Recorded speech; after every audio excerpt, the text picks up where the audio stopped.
Hello everyone, welcome back to the new video. Hope so तुम सभी लोग काफी अच्छे होंगे, भाई पढ़ रहे होंगे। एंड आई नो कि मैंने बोला था कि मैं जो एक्सपीरियंस वीडियो वो उसी दिन मतलब 24 को ही मैं डाल दूंगा। बट भाई जो पेपर आया था मेरा, उसके बाद मेरी हिम्मत थी कि मैं एक्सपीरियंस वीडियो बना पाऊंगा। बट बना रहा हूँ मैं 2 दिन के बाद थोड़ा सा फिर से बाहर आया हूँ अभी। मेरा 24 को सेकंड शिफ्ट था। एंड भाई हमारा जो केमिस्ट्री जो आई थी भाई, केमिस्ट्री ने भाई बहुत गंदा रोल आया है। फिजिक्स तो फिर भी मॉडरेट लेवल पे थी, बट वो भी नहीं हो पाई बिकॉज 11th का पार्ट था। एंड मैंने 11th नहीं कर रही थी, मैंने बताया ना, मैंने 11th इतनी सही नहीं थी। तो मतलब मेरा पेपर डिसेंट, एकदम डिसेंट ही बोलूंगा मैं। डिसेंट से भी डिसेंट बोलूंगा मैं तो भाई। अभी इतना अच्छा तो नहीं गया है। एंड मेरा जो सेंटर था ना, वो अराउंड 80+ किलोमीटर दूर था भाई, मेरे यहाँ से 80+ किलोमीटर दूर। तो मेरे को इतना ट्रेवल करने के जाना पड़ा था। अराउंड मेरे को 2 आवर, मेरे को 2 घंटे ज्यादा तो भाई से अपने सेंटर पे पहुंचने लग गए थे। मैं यहाँ से अराउंड 11 बजे समथिंग मैं यहाँ से निकल गया था। एंड मैं 1 बजे वहां पे पहुंच गया था। मैं एकदम टाइम पे पहुंचा था, रिपोर्टिंग टाइम जो था ना, वहीं पे 1 या फिर 1:10 को मैं सेंटर पे रीच कर गया था। एंड मैं तब लेट नहीं हुआ था, मैं रिपोर्टिंग टाइम पे पहुंच गया था। एंड मतलब वहां पे जैसे ही मैं पहुंचा ना, तो मतलब बहुत सारे पेरेंट्स एज वेल रहते ही वहीं से छोड़ने आते, ठीक है। मैं अंदर गया, फिर मैं अंदर गया। एंड वहां पे जब होता है ना, जहाँ पे वो लगा होता है, जहाँ पे सबके रोल नंबर्स वगैरह होते हैं, मैं वहाँ पे अपना रोल नंबर फाइंड कर रहा हूँ। अब देखो वहाँ पे रोल नंबर जो सीरीज में होते हैं, जैसे कि बहुत सारे 10 नंबर समथिंग, कितने का रोल नंबर इतने के होता है ना, तो उसके लास्ट के 4 डिजिट मैच करने होते हैं। तो सीरीज होते हैं, जैसे कि 40 से 200 तक की सीरीज एक है। तो वो जो सीरीज बनी हुई थी, 4 से 5 ऐसी सीरीज थी। एंड मैं सोच रहा हूँ कि भाई वो जो है ना सिंगल, वो मेरा रोल नंबर है। ऐसे वहां पे अगर 4 थे तो वहां पे 8 रोल नंबर होंगे। पांच पांच पांच की सीरीज थी, एक सीरीज दो था, 5 की यहाँ पे सीरीज थी। तो मैं समझ रहा हूँ कि वो जो 10 नंबर लिखे हुए हैं, मतलब 10 जो अलग अलग लिखे हुए हैं, रोल नंबर है। एंड वो उसमें फाइंड करना हो अपना रोल नंबर। एंड मेरे को जब मिल नहीं रहा, तो मैं गार्ड अंकल से पूछ रहा हूँ, भैया मेरा रोल नंबर नहीं मिल रहा। जबकि वो सीरीज होती है, मेरे को पता ही नहीं कि उसके बीच में, जैसे कि 1940 टू 2000, तो ये एक पूरी सीरीज है। इस बीच के जो भी रोल नंबर है, वो उस पर्टिकुलर लेग में जाके बैठेंगे। बट मैं समझ रहा हूँ कि 940 जो है वो किसी का रोल नंबर है। तो ये चीज मेरे साथ हुआ था। एंड मैं फिर गार्ड अंकल से पूछ रहा हूँ कि भैया मेरा तो रोल नंबर ही नहीं है इसके अंदर। मतलब मैंने किससे पूछा कि ये कैसा क्या है, तो आपने बताया कि भैया ये सीरीज है, इसके बीच में। तो मेरा 900 कितना था, 1944 समथिंग था लास्ट का मेरा। ठीक है, तो फिर मैंने देखा एंड फिर मैं गया।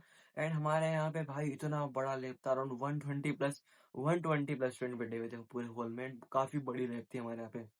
एंड भाई सिक्योरिटी इतनी हाई लेवल की, मतलब वेबकैम लगे हुए हैं।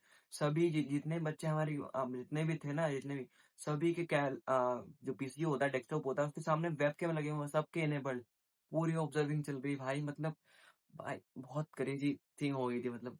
एंड वो जब आते हैं ना अटेंडेंस के लिए, तो भाई बच्चों के हाथ पे हाथ ऐसे। सच बोलूँ ना, तो मेरा ये भी जनवरी अटेम्प्ट तो इतना था कुछ खास गया नहीं, मतलब एकदम डिसेंट ही गया है। एंड इसका जो मेनली रीजन है वो मेरी क्लास 11, बिकॉज वो बिल्कुल भी मेरी अच्छी नहीं हुई थी। एंड अभी जो भी 11th वाले देख रहे हैं भाई, तो अपना बिल्कुल भी अपने 11th वेस्ट मत करना। एंड अभी काफी सारे लोग हो गए जिन्होंने अभी तक अपनी 11th स्टार्ट ही नहीं करी होगी जेई के लिए, या फिर काफी लोगों की अभी तक 11th बिल्कुल भी अच्छी नहीं गई होगी। तो भाई इसका टेंशन मत लो, इसी सोल्यूशन के लिए पीडब्ल्यू लेके आया है क्लास 11 जेई रीस्टार्ट बैच, जिससे तुम अभी भी अपनी क्लास 11 को अच्छे से स्ट्रॉन्ग फिर से स्टार्ट कर सकते हो। या फिर तुमने पढ़ रखा है बट तुम भूल गए, तो अच्छे से फिर से एक रीस्टार्ट कर सकते हो। इसमें तुम्हें मिलेंगे recorded classes, DPPs with video solutions, lecture wise concise summary notes, problem solving sessions. And तुमको से मिलेंगे formula sheet and handwritten notes. And देखो एट एंड जेई ना एक टेस्ट ही है, सो तुम्हारी प्रिपरेशन को और बूस्ट करने के लिए तुमको इसमें मिलेंगे full test and part test. और तुम जितने ज्यादा टेस्ट दोगे, तुम्हारी प्रिपरेशन उतनी बेटर होती जाएगी।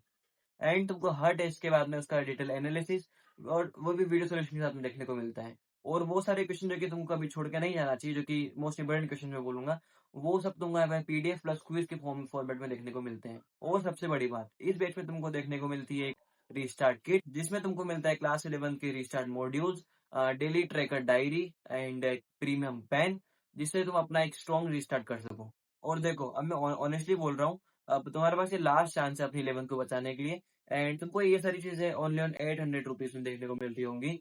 और जैसे ही तुम क्लास 12th में जाओगे, तुम्हारे लिए लक्ष्य 2027 पहले से लॉन्च हो चुका है। अब अगर तुमको इन पे और एक्स्ट्रा डिस्काउंट है, तो तुम मेरा कूपन कोड यूज कर सकते हो SCD150, जिससे तुमको इस पे मैक्सिमम डिस्काउंट मिलेगा। सो ज्यादा सोचो मत, अब एक्शन का टाइम है, अब जल्दी से जाओ और अपनी क्लास 11 को भाई अच्छे से रीस्टार्ट करो। अब देखो जो मेरा पेपर आया था ना शिफ्ट 2 का, अगर तुम जानते 24 के दिन शिफ्ट 2 का, वो मतलब कोई भाई एक तो मैं किस पे विश्वास नहीं करता हूँ भाई, क्योंकि काफ़ी सारे लोग बोलते हैं ईज़ी आया है, कोई बोलता है मॉडरेट आया है, आई डोंट बिलीव एनीवन। मैं खुद का देखता हूँ भाई, ठीक है? तो काफ़ी लोगों ने बोला भाई मॉडरेट आया है, काफ़ी लोग बोल रहे हैं हार्ड आया है, बट मेरे हिसाब से मैं बोलूँगा तो मॉडरेट टू हार्ड बोलूँगा मैं। ईज़ी साइड पे तो नहीं बोलूँगा। केमिस्ट्री में भाई, केमिस्ट्री अच्छे से हाँ, केमिस्ट्री। केमिस्ट्री में भाई उसमें फिजिकल केमिस्ट्री का वेटेज बहुत ज़्यादा मेरे को लगा, बिकॉज़ उसमें ऑर्गेनिक में, इनऑर्गेनिक में और फिजिकल तो है ही, सब में फिजिकल केमिस्ट्री थी भाई। ऑर्गेनिक के क्वेश्चन थे, जीओसी के क्वेश्चन थे, और उसमें किसका क्वेश्चन था, वो एक कुछ पेयर करके क्वेश्चन था, इनऑर्गेनिक में था, मतलब क्वेश्चंस थे, बट ज़्यादातर ना और ऑर्गेनिक के अंदर और इनऑर्गेनिक के अंदर भी मोल्स वगैरह करके क्वेश्चन पूछ ले रहे हैं, मतलब उसमें भी क्वांटिटेटिव एनालिसिस वगैरह लगा दे रहे हैं एक तरह से। उसको ये बोलते हैं ना, मैं थोड़ा शायद से गलत बोल दिया हूँ, ठीक है? तो हाँ, मतलब ज़्यादातर मोल कॉन्सेप्ट बोल रहा हूँ।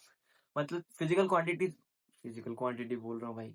फिजिकल केमिस्ट्री थोड़ी-सी ज़्यादा आई थी एक तरह से मेरे हिसाब से तो ये मेरे को लगा है, बिकॉज़ ऑर्गेनिक में इनऑर्गेनिक में दोनों में उसका थोड़ा वेटेज ज़्यादा मेरे को लगा है। एंड अब देखो मेरा ओवरऑल एक्सपीरियंस तो काफ़ी भाई तगड़ा है, क्रेज़ी एक्सपीरियंस रहा है मेरा। बिकॉज़ मैं तुमको बताया ना, मैं जैसे ही गया एंड मेरा रोल नंबर, मैं उसको अपना रोल नंबर मान रहा हूँ, जबकि वो सीरीज़ थी वही, मेरा स्टार्टिंग में ही पोपट हो गया भाई। जैसे ही वहाँ पे एंटर किया, रोल नंबर चेक कर रहा हूँ, मेरा वहीं पे पोपट हो गया था। तो अब मैं क्या कर सकता हूँ? तो अब बस इस वीडियो को मैं ज़्यादा नहीं लंबा करूँगा, बाकी तुम लोगों को मैंने अपना पूरा जी एक्सपीरियंस बता दिया कि सेंटर मेरा कितना दूर था, एंड मैं तुमको सब कुछ बता दिया है। ठीक है, मेरा जो पेपर वो एकदम डिसेंट ही गया, ज़्यादा कुछ अच्छा नहीं गया है। तो अब मैं अपने अटेम्प्ट का टारगेट तो कर रहा हूँ, बट मैंने तुमको बताया था ना वीडियो में कि जो अप्रैल अटेम्प्ट की जो डेट्स है वो 2 टू 9, मतलब 2 से 9 अप्रैल के बीच में आएगी। उसी बीच में मेरे यहाँ पे, मतलब मेरे भैया की शादी है। तो वही प्रॉब्लम है, अगर उसके बीच में अगर डेट आती है तो भाई मैं तो फँस जाऊँगा। मैं सोच रहा हूँ जो डेट है वो उससे पहले या फिर उसके बाद में आए तो ही बेटर रहेगा, बिकॉज़ भाई घर की थोड़ी शादी इम्पोर्टेंट भी होती है, थोड़ा सामने वो भी है। एंड यस, अभी देखता हूँ भाई, बस जो डेट है वो उससे पहले आ जाए फिर उसके बाद में आए तो ज़्यादा बेटर रहेगा। एंड अब मैं प्रॉपर्ली से बोर्ड के लिए पढ़ रहा हूँ, एंड मेरा एमपी बोर्ड है, अगर तुम्हें जानते हो मैं बता देता हूँ। एंड अब मेरा मेजर टारगेट अभी तो फिलहाल के लिए बोर्ड्स के लिए है। एंड तुम्हारा क्या टारगेट, तुम सीयूटी वगैरह कर रहे हो? हाँ, अच्छा याद आ कि मैं वीआईटी का फॉर्म भरने वाला हूँ, जल्द ही मैं भरने वाला हूँ। उसके लास्ट डेट ज़्यादा बची नहीं है, मैं उसका फॉर्म भरूँगा। मैं बस वीआईटी का ही भर रहा हूँ, मैं सीयूटी वगैरह का फिलहाल में तो नहीं भर रहा हूँ। तो बस अब इस वीडियो को ज़्यादा लंबा नहीं खींचते हैं, एंड इसको भी यहीं पे एंड करते हैं। बाकी तुमको वीडियो कैसी लगी एंड अपना तुम्हारा क्या एक्सपीरियंस रहा जेईई का, तुम भी वो ज़रूर से कमेंट में मेरे को ज़रूर से बताना। एंड चलो अब इस वीडियो को यहीं पे एंड करते हैं। मिलता हूँ तुमको जल्दी किसी न्यू वीडियो में। This is Musharraf signing off.